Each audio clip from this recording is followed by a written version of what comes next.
দীর্ঘদিন ধরে উদয়পুর পুলিশের কাছে খবর ছিল থানাধীন কানি পাথরের বিভিন্ন রিজার্ভ ফরেস্ট এলাকায় গাঁজা গাছ রয়েছে। পুলিশের শুক্রবার সকাল থেকে কাকরাবন কানি পাথর এলাকায় প্রবেশ করে দেখতে পায় 3টি প্লটে রিজার্ভ ফরেস্ট জায়গায় গাঁজা বাগান রয়েছে। শেষে 9,000-এর অধিক গাঁজা গাছ এদিন ধ্বংস করে পুলিশ।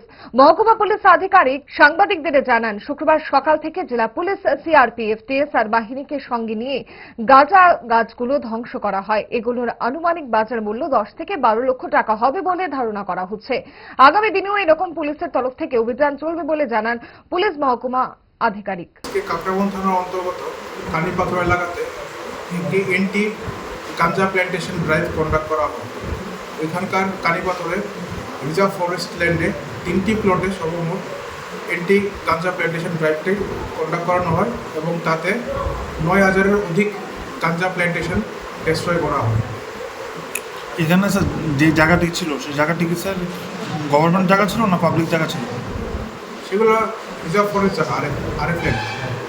স্যার আজকে আপনারা যে অভিযানটা করেছেন সেই অভিযানে আপনাদের কেমন পুলিশ কর্মী ছিল স্যার সেখানে? আমাদের সঙ্গে আজকে সিআরপিএফ ছিল, টিএসআর বাহিনী ছিল এবং আমাদের ডিস্ট্রিক্ট পুলিশ ছিল।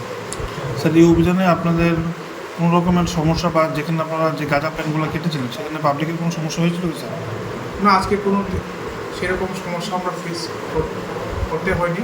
আমাদের কাছে sufficient adequate number of force ছিল এবং আমরা সাফল্য পেয়েছি।